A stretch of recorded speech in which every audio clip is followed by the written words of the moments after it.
जी hello दोस्तों, मैं हूं कमर चीमा। और दोस्तों, जिस तरह कि आप देख रहे हैं, मेरे साथ मौजूद हैं साजिद डार साहब। डार साहब, सबसे पहले तो आपके वक्त का बहुत शुक्रिया sir. My pleasure, Chima sir. Thank you so much. डार साहब, पाकिस्तान के हालात इस तरह के हैं कि जो पाकिस्तानी डियास्पोरा वाशिंगटन में बैठा है, क्योंकि आप भी वाशिंगटन में हैं, मैं आपसे पूछना चाहता हूं कि जो पाकिस्तानी डियास्पोरा है वो पाकिस्तान के खिलाफ ऐसा प्रोपेगेंडा कर रहा है कि अब वो कह रहे हैं कि जो इंटरनेशनल एटॉमिक एनर्जी एजेंसी के जो चीफ हैं वो पाकिस्तान आए हैं, और अब पाकिस्तान की हुकूमत और फौज जो है वो अपना न्यूक्लियर प्रोग्राम बेच देने लगी है। उसके बदले हम आईएमएफ से पैसे लेने लगे हैं। तार साहब, ये जितने लोग आईएमएफ की बिल्डिंग के बाहर प्रोटेस्ट कर रहे हैं, तार साहब, ये क्या शर्मिंदगी की बात है। मैं समझता हूँ भारत एक और पाकिस्तान की जो पोजीशन है, एक एडवर्सियल पोजीशन है, एडवर्सरीज हैं, लेकिन इंतहाई डिसेंसी से पेश आते हैं। मतलब भारत की सरकार कभी भी या उनके लोग कभी भी इस तरह की बात नहीं करते कि पाकिस्तान ने अपना न्यूक्लियर प्रोग्राम बेच देगा। ये हमारे लोग इतने अंधे हो गए हैं, इनको समझ नहीं आ रही कि अपने मुल्क के खिलाफ कह रहे हैं कि हम अपना न्यूक्लियर वेपन बेच देंगे। तार साहब, ये क्या फॉल्ट लाइन, मसला क्या है हमारा। बल्कि भारत जिसकी आप बात कर रहे हैं, मोदी साहब ने शहबाज शरीफ साहब को मुबारकबाद पेश की थी जब वो अपना प्राइम मिनिस्टरशिप जीते हैं। इसमें डिसेंसी होती है एक चीज को रिकॉग्नाइज करना। चीमा साहब, मैंने बिल्कुल एग्जैक्टली वो वीडियो देखी है जो इस वक्त गर्दिश कर रही है कि आईएमएफ के सामने कुछ 20-25 लोग हैं जो इकट्ठे हैं, मैं जिनको पर्सनली जानता हूं, और पिछले दिनों मेरे खिलाफ भी उन्होंने कुछ बातें की थी उसमें। लेकिन चीमा साहब, मैं खास कर आज अपने दुख का इजहार करूंगा। जो नारे लगा रहे हैं आर्मी चीफ साहब के नाम ले लेके, आईएसआई के चीफ साहब का नाम ले लेके वो नारे लगा रहे हैं, वो फैसल नसीर साहब उनके बारे में नाम ले लेके नारे लगा रहे हैं, which is nothing to do with IMF. और सबसे बड़ी मैं बात बताना चाहूंगा, इनको किसी ने ये नहीं बताया कि आईएमएफ जो है उसका अपोजिशन पार्टी के साथ कोई रिलेशनशिप नहीं है। उन्होंने खुद स्टेटमेंट दे दी है कि we are monetary agency, we are a financial institution, we are not a political organisation. हमारा सियासत के साथ कोई रिलेशनशिप नहीं है। खान साहब को मैं फिर गिला दूंगा इस चीज का। खान साहब जो कि ऑक्सफोर्ड के ग्रेजुएट हैं और इस वक्त वो पीरो मुर्शद बन चुके हैं, उनको ऑक्सफोर्ड ये नहीं सिखा सका कि you have to approach an appropriate organisation entity, appropriate entity. मैंने शायद कल ही ये कहा था कि आप रिपब्लिकन पार्टी को लेटर लिख दें क्योंकि वो पॉलिटिकल पार्टी है, आप डेमोक्रेट पार्टी को लिखें कि आप हमारी मत। यार, आईएमएफ को जाके कहना और फिर उसके सामने खड़े होके आप आर्मी चीफ का नाम ले लेके गालियां निकाल रहे हैं। और एक इसमें मुझे ये बताएं चीमा, फायदा किसका है? फायदा हो रहा है किसी लोग आज जो आईएमएफ के सामने, मैं खासकर देखने वालों को ये भी बताना चाहूंगा कि आईएमएफ का ऑफिस वॉशिंगटन डीसी में मेरा ख्याल 4 या 5 ब्लॉक दूर है व्हाइट हाउस से। वर्ल्ड बैंक के साथ अगली गली में अंदर वर्ल्ड बैंक है, साथ 5 ब्लॉक के फासले पे स्टेट डिपार्टमेंट है। वहां पे क्या नक्शा पेश हो रहा है। और चीमा साहब, मैं आज खासकर मेरे तो खैर मुझे कोई एतराज नहीं है मेरे खिलाफ, पहले जितने मर्जी बातें ये कर लें, मैं I have nothing to do with it. मुझे ऐसे लोगों की सपोर्ट हासिल, मैं चाहता भी नहीं ऐसे लोगों की सपोर्ट। काश यही लोग पाकिस्तान के लिए कभी नहीं करते, काश पाकिस्तान के लिए लॉबी करते, काश आज तक पाकिस्तान के लिए खड़े होते। साथ कुछ ऐसे लोग वहां खड़े मौजूद थे जब मैंने वो वीडियो देखी है, जो ये कहते हैं कि पाकिस्तान अगर खान नहीं तो हमें पाकिस्तान ही नहीं चाहिए। नौज़बिल्ला। इनको ये नहीं पता कि भुट्टो के बारे में भी लोग यही बात करते थे, लेकिन पाकिस्तान आज मौजूद है। कायदे आजम के बगैर भी पाकिस्तान मौजूद है। पाकिस्तान किसी एक शख्सी इंसान की वजह से जो है। और दूसरा ही मैं बताना चाहूंगा, जिन आप लोगों के नाम लेके नारे लगा रहे हैं वहां, आप मुझे ये बताएं, आप जनरल पाशा के रिश्तेदार आप नहीं है? जनरल फैज के रिश्तेदार नहीं है आप? आपको लाने वाले कौन है? यूनिफॉर्म में थे लोग। आज क्यों आप पाकिस्तानी जर्नलों के नाम लेके गालियां निकाल रहे हैं? क्या वजह है? और दूसरा उसमें किसका फायदा है? किसी का कोई फायदा नहीं। और मैं ये बिलखसूस वो जो प्रोपोगंडा कर रहे हैं, कभी ऐसे हुआ है? कहते हैं जी इंटरनेशनल एटॉमिक जो एजेंसी है उसके चीफ आएंगे और वो अपने साथ बम लेके चले जाएंगे। यार, खुदा का नाम, एक केक है जो डालना उन्होंने उठा के ले जाना। ये प्रोपोगंडा कर रहे हैं आप। ये मैंने आपको कल भी शायद बताया था कि इस वक्त पीटीआई अमेरिका एक अलग ग्रुप है और इस वक्त जो पीटीआई पाकिस्तान है वो एक अलग ग्रुप है। पाकिस्तान के अंदर पीटीआई की ग्रुपिंग है, वकीलों का अलग ग्रुप है, कारकुनों का अलग ग्रुप है। फिर उसके बाद अंदर कई ग्रुप बन चुके हैं इस वक्त, मैं देख रहा हूं। बल्कि कल इन्होंने 5 आपके जर्नलिस्ट बैन किए हैं पीटीआई ने, लेकिन शाम को ही इनके एक बड़ा लीडर जो है वो शाम को अपना जहाजेब पीरजादा के प्रोग्राम में चला गया। लेकिन चीमा साहब, इसको मैं ट्रीजन कहूंगा, इसको मैं ट्रीजन का नाम दूंगा। ये जो कुछ हो रहा है यहाँ पे, ये ट्रीजन है। This is against the state of Pakistan. और दूसरा, जो मुर्शिद पाक है वो उधर से कह रहे हैं कि पाकिस्तान श्रीलंका बनने वाला है। आपने पाकिस्तान के लिए क्या किया? 3.5 साल की आपकी हिस्ट्री मौजूद है। आपने पाकिस्तान के लिए क्या? आपने जिनों के साथ, काले जादू को और काले बकरों के साथ आपने एटॉमिक पावर को चलाया। आपने क्या किया? उस्मान बुजदार को आप अभी तक, आपका क्या ख्याल है, लोग भूल चुके हैं? मेरी समय से बाहर है कि इतना, लेकिन इसमें कसूर इनका नहीं है चीमा साहब। मैं इनका कसूर नहीं कहूंगा, मैं कसूर उनका करूंगा जिन्होंने जेल को मैरियट बनाया है, जो जेल के अंदर रोजाना एक दरबार लगता है, जो जेल से इकोनॉमिस्ट को जो आर्टिकल लिखता है और जो इजाजत देते हैं उसके, मैं उनको ब्लेम करूंगा। जिन्होंने अभी तक 9 मई के खिलाफ फैसले नहीं किए, जिन्होंने इन लोगों के अभी तक शनाख्ती कार्ड, नाई काप और इनके पासपोर्ट अभी तक जिन्होंने सस्पेंड नहीं किए, उनका कसूर है, इनका कसूर नहीं। तार साहब, इनके कर देने चाहिए पासपोर्ट, ऐसे तो नहीं करना चाहिए, सख्त इतना एक्शन तो नहीं जो लेना। एंटी स्टेट होगा और वो अगर पाकिस्तानी पासपोर्ट, मुझे, अब मैं छोटी सी मिसाल दूंगा चीमा साहब। इंडिया ने नहीं, मैं मिसाल देना चाहूंगा। मैं चीमा साहब अमेरिकन सिटीजन, मैं एंटी स्टेट यहां काम करूंगा। आपका क्या ख्याल है अमेरिका मुझे इजाजत देगा? 6 जनवरी पे जो लोग आए थे, क्या ख्याल है उनको 18 साल की सजाएं नहीं दी गई? यहाँ पे मिलिट्री ट्रायल नहीं हुआ उनका, लेकिन सिविलियन कोर्ट्स ने 18 साल की सजाएं दी हैं 6 जनवरी वालों। तो वहां पे जो कोर कमांडर के घर के अंदर घुस के, जिन्होंने कोर कमांडर की पतलूनें लेकर बाहर लोगों में मजाक उड़ाया था, आपका क्या ख्याल है उनका आखिरी बंदा? वो कोर कमांडर कौन था? वो लाहौर का कोर कमांडर था, जो उस वक्त कमांड कर रहा था ऐसी फौज को जो इंडिया के साथ खड़ी हुई। आपका क्या ख्याल है उनको सजाएं नहीं होनी चाहिए? तो सजाएं क्यों नहीं दी जा रही? यहां पे जो ट्रीजन का मुर्तकब होता है, उसका शनाख्ती कार्ड, उसका नाइक आप क्यों नहीं सस्पेंड होना चाहिए? आप मुझे ये बता। मुझे बात खत्म कर लेना। पन्नू साहब के साथ जिन्होंने यहां सपोर्ट किया है, उनकी जायदादें भारत में जब्त कर ली गई हैं चीमा साहब। यस, यही बात करने लगा। तो चीमा साहब, अगर भारत अपनी रेट ऑफ जो स्टेट है उसको करने के लिए जायदादें जब्त कर सकता है, आप शनाख्ती कार्ड और पासपोर्ट भी सस्पेंड नहीं करना चाहते हैं, तो फिर इसका इस तरह करें, छोड़ देंगे। स्टेट इस तरह नहीं चलेगी। वो जिस तरह यहाँ किसी ने कहा था, यहीं से वो यहाँ पे एक नुमाइंदा है जो बैठा है, जिसने कहा था ख्वाजा नहीं है तो सियालकोट इंडिया को दे दें, तो फिर दे दें सियालकोट इंडिया को। वो तो यही चाहते हैं, वो तो यही है। आज जो आईएमएफ के सामने खड़े होकर नारे लगा रहे हैं आपके आर्मी चीफ का नाम ले लेके, वो क्या चाहते हैं? उनसे पूछना चाहिए ना, क्या चाहते हो तुम? चीमा साहब, मैंने बड़ी तफसील के साथ आपके इलेक्शन कमिश्नर साहब जो है, उन्होंने बड़ा भरपूर जवाब दिया है उमर अयूब की सारी स्टेटमेंटों का, और बिलखसूस उन्होंने एक जर्नलिस्ट के साथ बड़ी तफसील से बात करके उन्होंने बताया है कि अगर हमें करप्ट होता तो इमरान खान, पीटीआई 16 सीटें जीतती। जब इमरान खान, उस वक्त हमजा शहबाज था, तो 7 सीटें जीती थी। इमरान खान ने हर जगह से अपना नाम दिया था, जीतते वो। फिर उन्होंने कहा अगर करप्शन होती तो मियां नवाज शरीफ मंसारा से अपनी सीट हारते।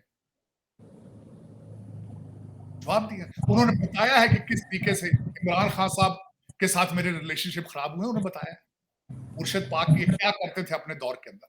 उन्होंने बताया कि आजम खान के साथ मेरी कन्वर्सेशन क्या थी, बताया। लेकिन ये कि दर हकीकत चीमा साहब, जिस तरह स्टेट को चलाने वाले चला रहे हैं, स्टेटें चलती नहीं। आप फैसला कर लें, आपने इनके साथ आपने 9 मई के लोगों को अगर सजाएं देनी है या नहीं देनी, आपने इनके सामने लेटना है या आपने पाकिस्तान चलाना है, ये फैसला आपने करना होगा। चीमा साहब, आज मैं बल्कि बिलखसूस ये जो पीटीआई अमेरिका है, वो ये अगले लेवल पे जा चुकी है। अब मैं बताना चाहूंगा, ये मेरी स्टेटमेंट नहीं है या मेरा अपनी सिर्फ अकेले की ऑब्जर्वेशन नहीं है।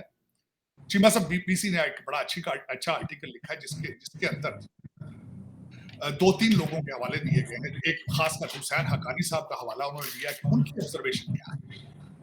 उनकी ऑब्जर्वेशन भी यही है कि ये पीटीआई का पैसा जो है, पीटीआई की लॉबी डॉलर जो है सब कर, ये मेरी बात नहीं है, हुसैन हक्कानी साहब की। उसके बाद विल्सन सेंटर के माइकल केगलमैन जो है, उनकी स्टेटमेंट है कि जो 20 मार्च की जो हियरिंग हो रही है, जिसके अंदर डेविड लू को बुलाया जा रहा है, वो उन्होंने भी कहा है कि पीटीआई का डॉलर डाल, ये लॉबी डॉलर। फिर जुल्फी बुखारी साहब ने साथ उसको उसने साथ सेकंड किया है। उन्होंने कहा हमने जो इंटरनेशनल प्लेटफॉर्म के ऊपर हमने पीटीआई का जो केस जो रखने की कोशिश की है, ये उसकी कामयाबी है। तो फिर चीमा साहब, मैं जख्मी पाकिस्तानी हूं। काश यही लोग कभी पाकिस्तान के केस के लिए खड़े होते, काश यही लोग कभी पाकिस्तान की करप्शन के लिए, काश यही लोग कभी पाकिस्तान के साथ होने वाली ज्यादतियां उसके लिए खड़े होते। लेकिन ये एक सियासी, ये एक मजहबी कल्ट के लिए खड़े हैं। कहते खान नहीं तो पाकिस्तान नहीं। तो फिर आज जो पाकिस्तान को चलाने वाली या पाकिस्तान को बचाने वाली कुव्वतें हैं, वो आज किधर है चीमा साहब? ये मेरा क्वेश्चन है आज। ये उनसे मेरा क्वेश्चन है कि भैया आप क्या चाहते हैं? आप क्या चाहते हैं? दुख वाली बात है चीमा साहब। मैं आज मजीद मुझे तकलीफ हुई है ये सारी चीजें सुन के, वो आर्टिकल पढ़ के जिसमें कहा गया है कि पाकिस्तान ने अपना एटम बम बेच दिया है, ये बेच दिया। तो ये मैं हालांकि मैं खुद इस चीज के पाकिस्तान का बहुत बड़ा नाकिद हूं, इन चीजों का, करप्शन का और दूसरी चीजों का, लेकिन ये चीजें, this is my red line even Cheema साहब, the state of Pakistan, existence of Pakistan, और बिलखसूस वॉशिंगटन डीसी। मतलब मैं आपके साथ बैठ के पाकिस्तान की लाटरी धो लूं तो अलग बात है, लेकिन मैं कभी भी चीमा साहब किसी थर्ड पार्टी के सामने बैठ के, व्हाइट हाउस के सामने बैठ के एंटी पाकिस्तान बात करेंगे किसी से। तार साहब एक बात बताएं, मोहित पीरजादा साहब एक सहाफी हैं, वो भी खड़े हुए थे, उन्होंने जी उन्होंने एक ट्वीट की है, उन्होंने अपने एक शो में ये कहा है कि भारत जो है वो पाकिस्तान से कोई बात ना करे, भारत पाकिस्तान के साथ कोई अमन मुआहदा, कोई डील भारत पाकिस्तानी हुकूमत से ना करे, क्योंकि ये पाकिस्तानी जो हुकूमत है ये इसमें इमरान खान नहीं है। तार साहब, ये लोगों को इतनी अहमियत देनी चाहिए हमें। आपने कहा कि इनके नायकॉप और इनके कार्ड और पासपोर्ट जो है वो कैंसिल होने चाहिए, कि जो लोग इस तरह की बातें करें, भारत के साथ हमारा क्या मसला है वो नरेंद्र मोदी और शहबाज शरीफ या भारतीय सरकार या पाकिस्तानी सरकार बाद में देख लेंगे, लेकिन आईएमएफ के सामने जाते हैं, पैसे ना दो, इंडिया को कहते हैं कि पाकिस्तान से बात ना करो। एक चीज यूरोपियन यूनियन पे ट्राई कर रहे हैं, उनको भी जी उनको भी कहते हैं कि इनको जीएसपी प्लस स्टेटस लें इनसे। और मैं आपको तार साहब, मैं बहुत सारी चीज़ों का अमूमन बहुत सारी इंफॉर्मेशन होती है, तो मुझे भी थोड़ा एहसास है कि ये उनको बहुत सारी जाके चीज़ें पीटीआई वाले बताते रहे हैं। तार साहब, ये इससे क्या मिलेगा? ये बात अगर कहेंगे कि जी भारत पाकिस्तान से बात ना करे, मोहित पीर, नरेंद्र मोदी मोहित पीरजादा की सुनेगा? ये यहाँ के क्या आप समझते हैं? चीमा साहब, मोहित पीरजादा साहब ये वही साहब है। सबसे पहले तो मैं बताना ही चाहूंगा कि इन्होंने ये पिछले दिनों में इन्होंने सबसे पहले तो उन्होंने कहा था कि मेरे बाप को पाकिस्तान में रहना ही नहीं चाहिए था। डाउ मेडिसिन करने के बाद एमबीबीएस करके उन्हें 1950s में कहीं चले जाना चाहिए। तो बल्कि एक और बात है कि डॉक्टर साहब खुद पाकिस्तानी सिटीजन नहीं है, तो वो अब आ चुके हैं बाहर। दूसरा, इनके ऊपर एलिगेशन, मैं वो क्या उसका बात बताऊं स्टोरी, डॉक्टर साहब के अपने मिडिल ईस्ट के अंदर इनके वाले साहब बीमार थे और जो हॉस्पिटल की स्टोरी मौजूद है, अगर देखा जाए तो फिर उसके बारे में बात क्या करनी मैंने।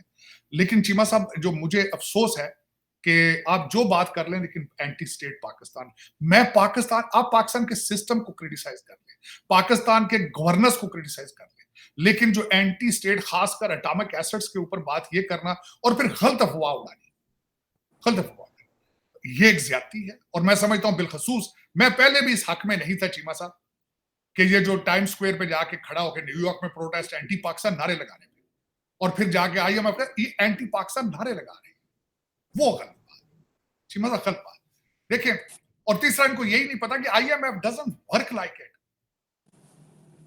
ऐसे काम वो नहीं करते। और मैं डॉक्टर साहब की अपनी इंफॉर्मेशन इनको ये नहीं पता। चीमा साहब, लद्दाख में इस वक्त 50-50 हजार फौज खड़ी है इंडिया की और चाइना की। इग्नी 5 का तजर्बा हो चुका है।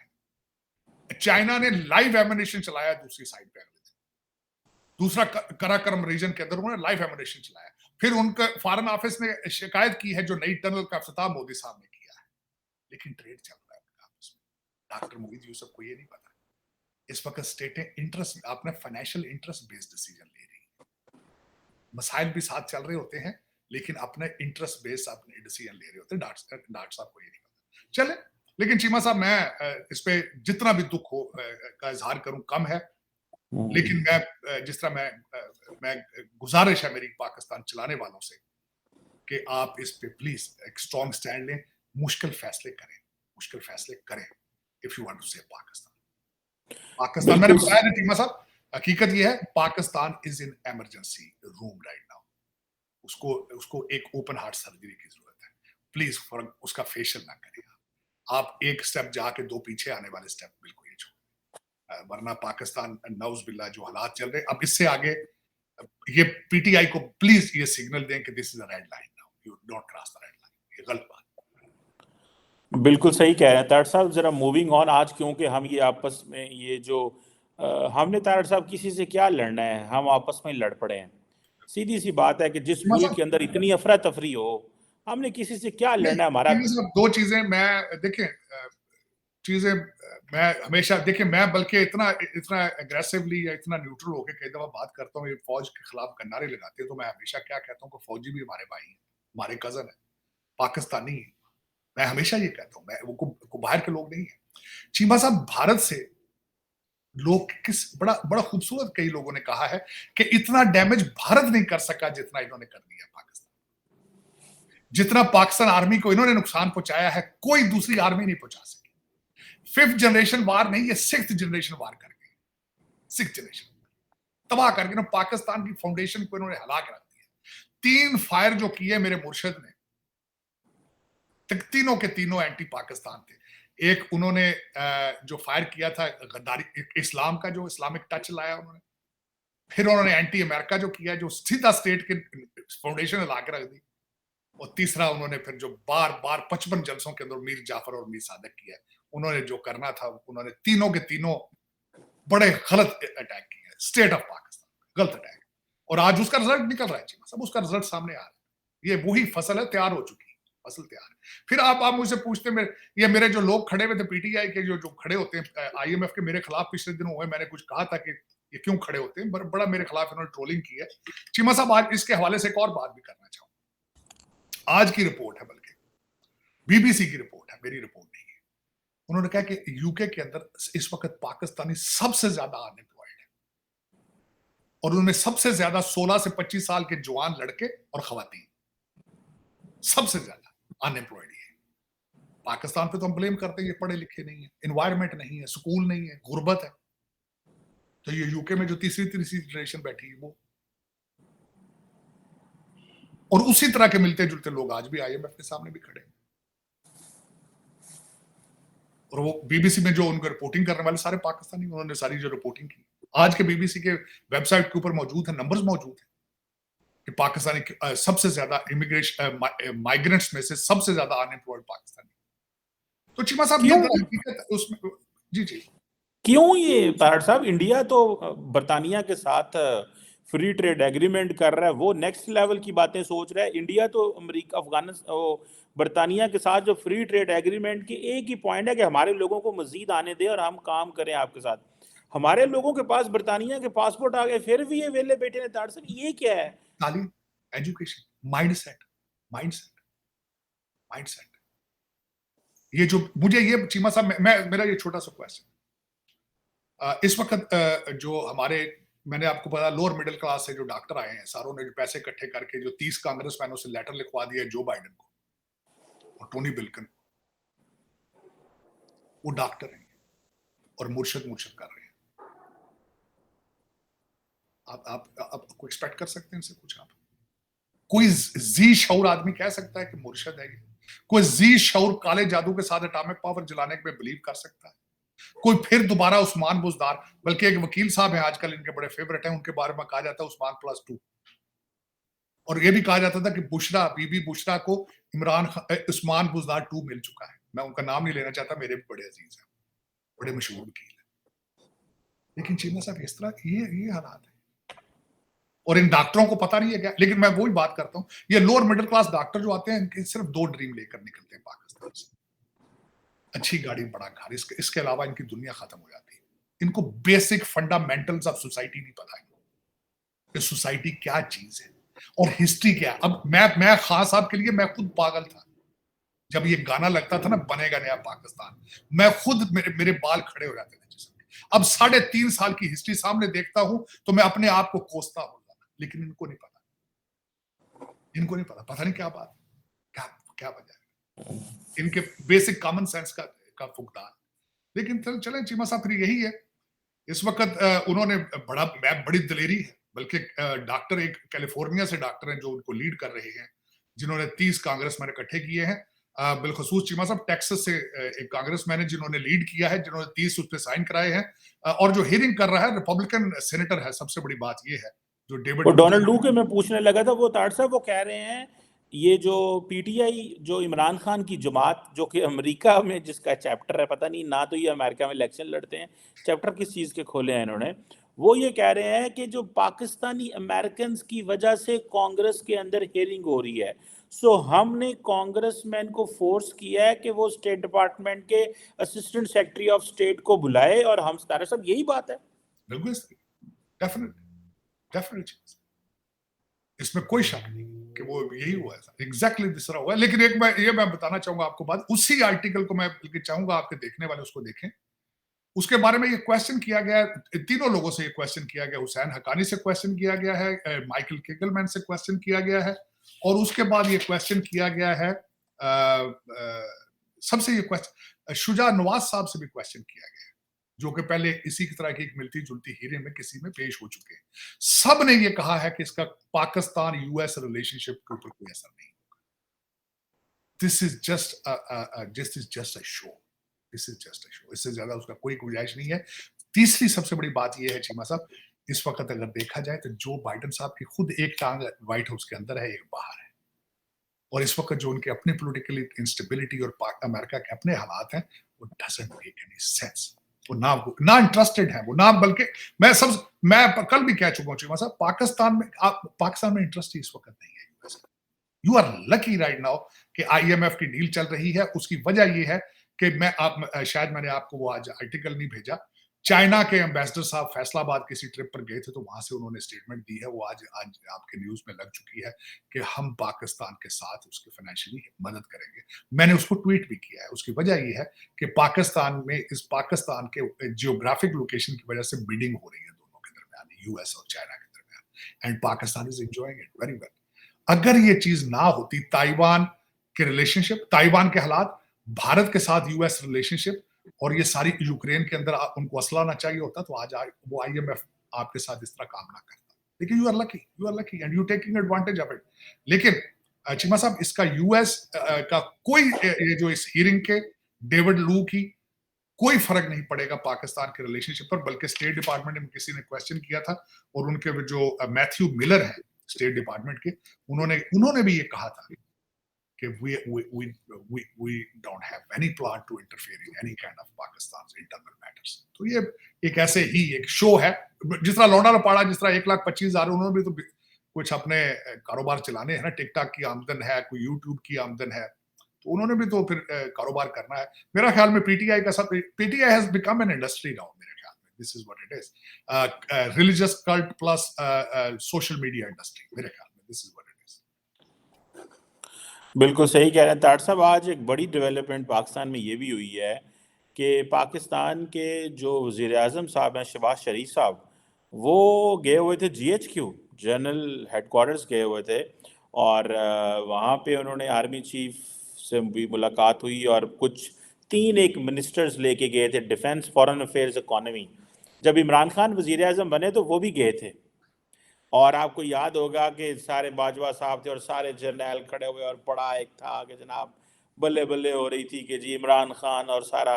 आज ये शहबाज शरीफ साहब चले गए हैं, 3 ही मिनिस्टर्स मेरा ख्याल है उन्होंने बुलाए हैं जो जिनका फ़ौज से ज़्यादा इम्पोर्टेंट लेना देना है। तो कैसे देखते हैं ये सिविल मिलिट्री रिलेशंस आपको मजबूत नज़र आ रहे हैं? क्वेश्चन तो इस वक्त शहबाज शरीफ साहब के ऊपर ये आ रहा है कि क्रेडिबिलिटी, ट्रस्ट की बड़ी बातें हो रही हैं, लेकिन सारे एम्बेसडर्स भी इनसे मिलने जा रहे हैं। और ये जीएचक्यू के विजिट को आप कैसे देखते हैं जो शहबाज शरीफ ने किया? चीमा साहब देखें, मैं उस वक्त भी जो भी पाकिस्तान का खैर खा होता है, अल्टीमेटली उसको पाकिस्तान के लिए फिजिबल या पाकिस्तान की जरूरत तो इस वक्त है ना कि सेम पेज हो, जिस तरह इमरान खान साहब के बारे में कहा जाता था सेम पेज। और मैं I was a big advocate that time. In the beginning मेरी होप्स थी, बिकॉज बाजवा साहब और खासकर फिर खान साहब स्टेटमेंटें देते थे कि बाजवा साहब is a father of the nation, army chief कौम का बाप होता है, इस तरह की स्टेटमेंटें देते थे। And I used to be very impressed कि यार ये बहुत अच्छी बात है कि दोनों on the same page, this is chance for Pakistan to grow. मेरे ख्याल में आज again I am very optimistic. देखिए औरंगजेब साहब has a very strong portfolio, no question about it. मैं I am very impressed by him. और दूसरा मैं जिससे मैं हमेशा इंप्रेस हूँ, मैं इस वक्त अगर इंप्रेस हूँ तो अपने मिलिट्री हमारे जो आर्मी चीफ हैं उनसे भी इंप्रेस हूँ। I haven't heard a single negative thing about him जिसको मैं क्रिटिसाइज कर सकूं कि नहीं यार ये army chief doesn't have any will for Pakistan और he is not loyal to Pakistan.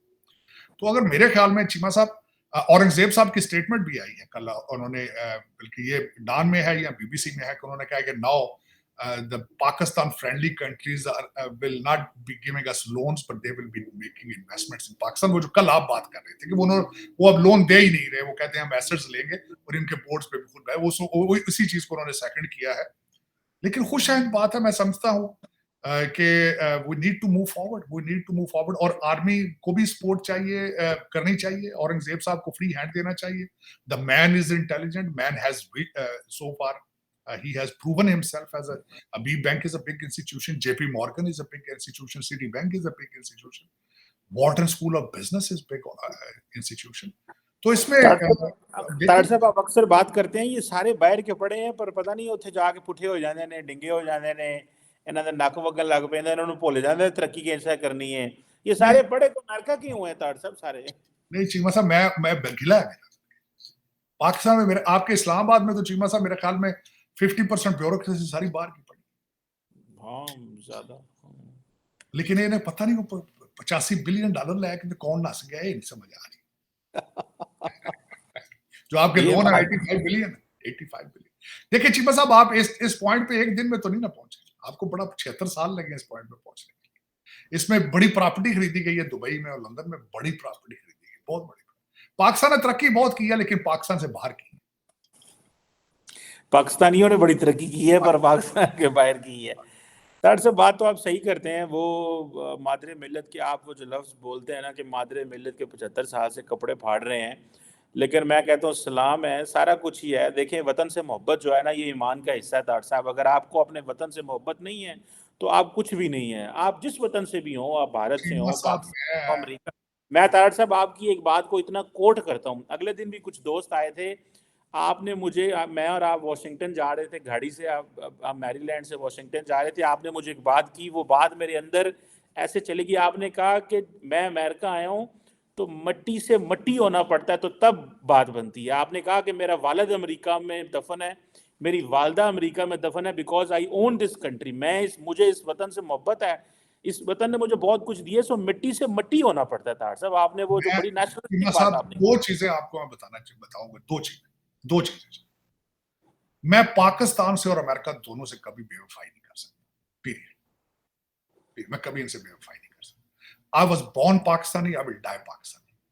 और मैं रिगार्डलेस, मैं जिस किस्म के कपड़े पहन लूं, जितने मर्जी मैं जो इंग्लिश अच्छी बोलूं, लेकिन पाकिस्तानी, मैं मेरे अंदर से पाकिस्तान खत्म नहीं हो सकता। मैं सबसे ज्यादा जख्मी हूं पाकिस्तान के लिए। मेरे पाकिस्तान से प्यार मैं अपने अंदर से निकाल ही नहीं सकता। दूसरी बात यह है कि America is my kids country. I am crazy about it. मैं इस कंट्री के अंदर अपनी प्रेजेंस को डेली बेसिस पे सेलिब्रेट करता हूं। और चीमा साहब दो चीजें, मेरा मजहब भी यही कहता है कि जिस कंट्री के अंदर रहो उसके जिनका खाते हो उनसे वफादारी करो। मेरा मजहब भी यही कहता है। और तीसरी बात ये करता हूं चीमा साहब, हमेशा जो मेरा भारत के हवाले से मेरा जो स्टैंस है, मैं जो कहता हूं two nation theory was right or wrong, regardless of whatever the status is। मैं हम इस डिबेट में नहीं जाना चाहता कि either he was right or wrong, लेकिन इट्स अ पास्ट, 76 साल पुराना आइडिया था ये। We have come here now, we have to move forward with it. और तीसरी बात ये है कि मैं हमेशा जो भारत है, जो खासकर यूनाइटेड इंडिया था, उसकी हिस्ट्री को एंजॉय करता, उसके कलर्स को एंजॉय करता, उसकी हिस्ट्री बिलखुसूस। मैं आज भी चीमा साहब, आज सुबह मैं reading an essays and articles जो है आर्यंस के बारे में, टेक्सला के बारे में।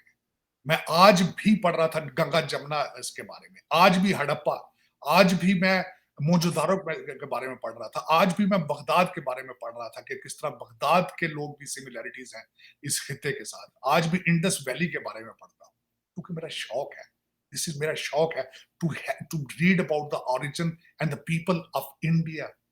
भारत में जाता हूं, मैं इस तरह होता है जिस तरह बच्चा अपने ननिहाल में अपने नानके घर गया होता है। This is how I see it, this is how I love them at the same time, we are same. मैं कल भी किसी मैं कह रहा था, रिगार्डलेस जितनी मर्जी नफरतें कर ले, कई लोग मुझे उल्टा सीधा चीजें लिखते हैं, कमेंट देते हैं, आई एम केयरलेस। मैं लोगों से प्यार करना नहीं छोड़ दूंगा इस चीज से। 100 में से 2 बंदे मेरे खिलाफ बातें करते तो चीमा साहब मैंने दुनिया से प्यार करना छोड़ देना।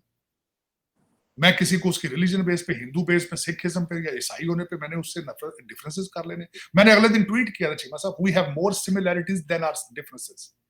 हमारी सिमिलैरिटीज ज्यादा है, डिफरेंसेस कम है। हमें सोचना होगा, we have to move forward with it. हमने आगे जाना है, पीछे नहीं जाना। मेरी यही एक, और ये इसमें बल्कि चीमा साहब this is what my dream है, दिस इज व्हाट मेरी ख्वाहिश है कि दोनों मुल्क अपने साथ ट्रेड करें, डायलॉग करें, एक दूसरे के साथ डायलॉग करें, दरवाजे बंद ना करें, नफरतें कम करें। Religion, God is your personal matter regardless whatever it is, regardless. सही कह रहे हैं तार साहब, बल्कि आज भी मैं एक जगह पे बैठा हुआ था कि जो सुनने में आ रहा है कि जो इंडिया और पाकिस्तान के दरमियान जो ट्रैक 2 डायलॉग्स हो रहे हैं उसमें ये अंडरस्टैंडिंग है कि प्राइम मिनिस्टर मोदी अगर वज़ीर आज़म बनते हैं तो शायद चीज़ें दोबारा नॉर्मलाइज हो सकती हैं, क्योंकि 5 साल का मैंडेट है तो कुछ ना कुछ पाकिस्तान और भारत के दरमियान ज़रूर होगा। बल्कि चीमा और साहब मैं सुन रहा हूँ, देख रहा हूँ, सुन रहा हूँ, बल्कि लोगों से I am having dialogue myself with the people and they are interested. पढ़े लिखे लोग जो हैं दे आर इंटरेस्टेड, जो लोग सेंसिबल हैं दे आर इंटरेस्टेड। बिल्कुल सही कह रहे हैं, पाकिस्तान तो बहुत दफ़ा कह चुका है, लेकिन भारत को ज़ाहिर बात है लीड लेनी है अब। लेट्स सी क्या होता है ताड़ साहब इस हवाले से। लेकिन ये जो आपके बकौल ये जो लौंडे लपाड़े हैं वो कहते हैं इंडिया से तल्लुकात, इंडिया को कहते हैं, चीन को कहते हैं, अमेरिका को, IMF कहते हैं पाकिस्तान से तल्लुकात ख़त्म कर दो। ये पता नहीं को अपना अमेरिका में मुल्क बनाना चाहते हैं। मैंने देखा अगले दिन अमेरिका के अंदर भी एक छोटा सा मुल्क है, वो ऊपर टॉप पे, पता नहीं क्या नाम है वो बिल्कुल, उस पे एरिज़ोना में एक छोटा सा है, हाँ, वो एक छोटा सा 11 एकड़ ज़मीन है, वो उनकी अपनी दुनिया है। ये तो बिल्कुल ये इससे पीटीआई अमेरिका भी बिल्कुल it's a different island, it's a different island. बिल्कुल ऐसे ही कह रहे हैं। Thank you very much Shahid ताड़ साहब sir, it's always pleasure talking to you. वक्त का बहुत शुक्रिया सर।